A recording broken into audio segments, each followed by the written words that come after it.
Hai, Assalamualaikum, selamat sejahtera. Bertemu kembali dalam TOC FP, TOC Foundation Program. Nama saya Harun Zainal. So, bertemu lagi dalam entry yang ketiga untuk bab 3. So, video yang ketiga dalam bab 3.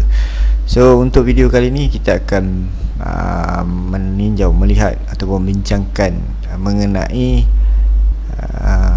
vehicle layout, ataupun kita nak tahulah macam mana sebenarnya nama-nama kereta ni. Biasanya yang kita tahu kereta sedan, aerobag, itu pun nantilah saya rasa video yang seterusnya nanti saya akan bincangkan juga.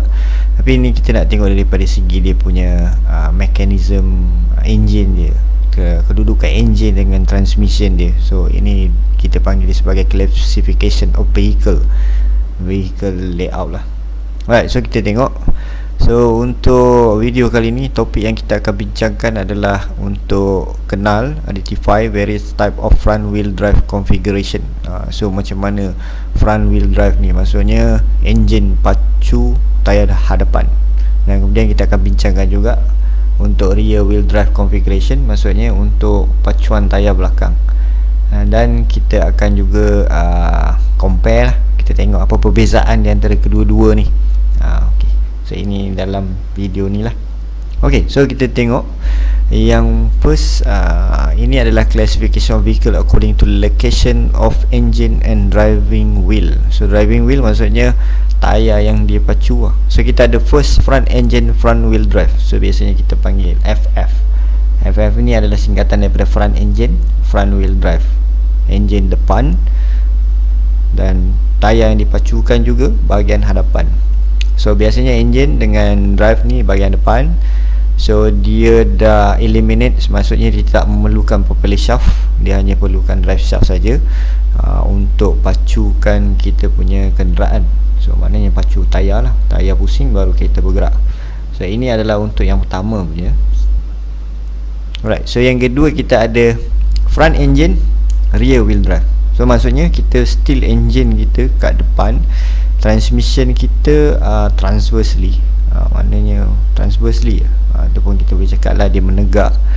Alright, then kita tukar daripada tadi tu kita pakai drive shaft. So sekarang ni kita ada propeller shaft. So kita boleh tengok lah pada gambar tu. Ini contoh lah rear wheel drive. Dan kalau kita tengok dia punya transmission tu, kalau untuk front engine front wheel drive, dia punya transmission dia sekali dengan differential. Tapi yang ini dia punya differential tu ada satu lagi unit yang diletakkan di tayar bahagian belakang. So yang ini differential ni yang akan pusingkan tayar ni, pusingan ni. So apa dia punya kelebihan? Offer better weight balance. Ini dia punya kelebihan dia lah. Maknanya weight balance tu, distribution tu, berat badan kereta tu sekata depan belakang. Lepas tu dia ada stability dan juga senang untuk dikontrol. Sebab tu saya bagi tahu orang yang berjiwa kelajuan ni, orang yang suka performance, kereta yang ada performance, biasanya dia akan carilah kereta yang front engine rear wheel drive. Tapi dia ada juga keburukan dia. Maksud keburukan dia sebabkan dia ada bahagian tengah ni, yang drive shaft atau propeller shaft dia bahagian tengah, dan kedudukan transmission dia tu. So dia akan ambil space sikit lah pada bahagian kereta, badan kereta tu.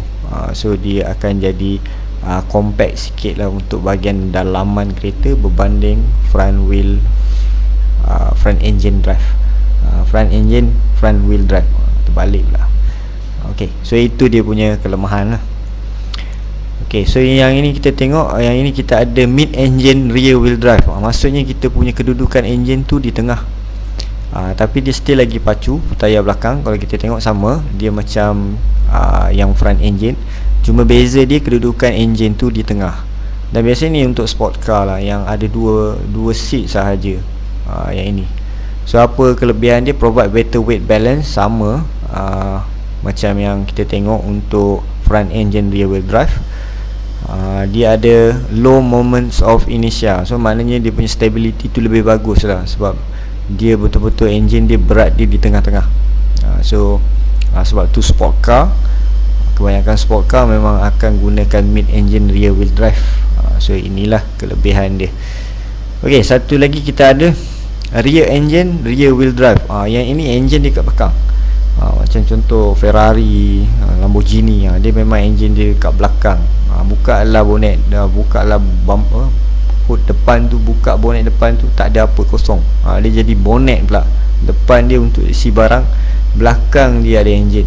Okay, so the engine and drive wheel are located at the back of the vehicle. Dan yang ini pun sama macam front engine, front wheel drive, tapi dia terbalik kat belakang. Dia tak gunakan propeller shaft juga, dia guna drive shaft, tapi untuk pacu tayar belakang. Tayar depan dia ikut. So ini kenapa dia buat tayar belakang, saya tak pastilah kenapa engineer tu buat tayar belakang, tapi kebanyakannya sebab enjin tu dia perlukan space yang sangat besar, so dia letak kat belakang lah.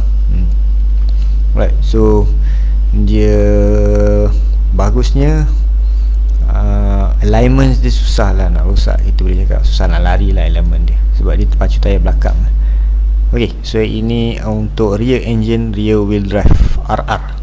Ok, so kita ada satu lagi, front engine front wheel drive, kita panggil F4, sebab empat tayar tu dipacukan sekali. So apa beza dia dengan front engine rear wheel drive? So beza dia ada satu lagi transmission yang kita pasang, dia panggil sebagai transfer box ataupun transfer case. Dia pun gear juga sebenarnya.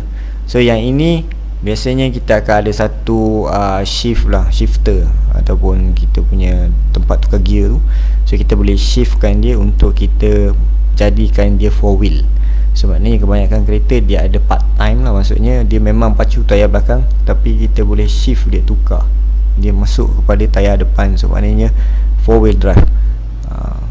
Tapi kebanyakan ni pula kita tak boleh lah tukar dia untuk bahagian depan saja yang bergerak, bahagian belakang tak bergerak. Dia tak ada kita cakap dia punya mode yang macam tu lah. So biasanya dia 4 wheel ataupun dia rear wheel drive. Dia punya kelebihan, dia punya traction lah. Traction maksudnya sebab empat tayar tu dipacu, traction dia lebih kuat. So automatic kita tahu dia punya torque pun kuat, pick up dia pun akan kuat. Sebab tu 4 wheel ni dia sesuai untuk off-road. Sebab tu kita tengok banyakkan kereta 4 wheel drive ni dia buat untuk off-road punya. So memang off-road kita tahu dia bukan jalan raya, dia tanah. Kadang-kadang tanah tu lembik ke apa ke. So dia sangat sesuai sebab dia punya traction tu sangat-sangat bagus, superb in any road condition. Tapi pada orang yang pakai 4 wheel ni dia ada cara dia jugalah. Tak adalah kita tengah bawa kita boleh tukar 4 wheel, tak boleh. Kita kena berhenti dulu, kita kena free gear dulu, baru kita boleh select pada 4 wheel, baru dia boleh tukar. Kalau kita buat macam tu dia boleh rosak lah. Kebanyakan transfer box rosak sebab pemandu tu sendiri sebenarnya dia tak tahu cara dia nak tukar gear tu sebenarnya macam mana. Ok, then kita ada rear engine 4 wheel drive. Ok, so beza dia engine kat belakang. Yang tadi engine kat depan, ini engine dia kat belakang. Sama juga, improve rear wheel drive layout and has better traction and handling control. So itu dia punya kelebihan. Itu saja perbezaan dia lah. Ok, so kita ada mid engine sama. So dia punya kategori tu sama, ada front engine, rear engine, dan kita ada mid engine. Tapi dia pacu 4 tayar juga, sama. Dia still ada transfer box juga. So yang ini kelebihan dia improve center gravity of the vehicle. Sebab engine dia dekat tengah, so maksudnya kita tahu center gravity, dia punya kereta akan lebih stabil lah. Ini adalah summary dia. Saya rasa summary ni apa yang saya dah bincangkan tu semua adalah dalam ni. Sebab untuk bagi senang untuk faham lah. So kita ada front wheel drive, kita panggil dia FF ataupun FWD. Untuk front wheel drive ni kita ada ni lah, depan FF, MF. Lepas tu kita ada transversely mounted dengan longitudinal mounted. Maksudnya kita ada yang melintang dengan menegak punya engine. Okay. And then untuk rear wheel drive sama, kita ada rear engine, kita ada mid engine. Lepas tu kita pun ada engine yang jenis longitudinal dan juga transverse lah untuk rear. Untuk front engine rear wheel drive, so kita ada longitudinal mounted engine. Dan untuk mid engine pun kita ada longitudinal. Longitudinal maksudnya menegak, transverse itu melintang. So ini untuk summary lah. Untuk video ni adalah lebih kepada kita tahu yang kita punya kereta ni sebenarnya jenis yang macam mana, dia pacu tayar yang mana satu, enjin dia duduk dekat mana. So biasanya kita akan gunakan lah istilah-istilah MR, RR, FR ni. Biasanya dalam kebanyakan manual service book ni dia akan tunjuk yang RR, MR ni. So kita kena tahulah, dia tak adalah tulis panjang-panjang macam ni sebab untuk memuatkan lah, saya rasa untuk kurangkan penggunaan tulisan tu supaya buku tu tak terlalu padat sangat lah. Ok, so saya rasa setakat ni untuk video nombor 3, saya ingat untuk dalam bab 3. So kita akan sambung lagi untuk video yang keempat, itu dalam video yang akan datang. So macam biasalah, kalau ada apa-apa soalan nak tanya, bolehlah tanya saya dekat bawah tu. Ok, so saya nak ucapkan terima kasih lah kerana sudi menonton video ni, dan kita jumpa lagi di video yang keempat. Sekian, terima kasih. Assalamualaikum, selamat sejahtera.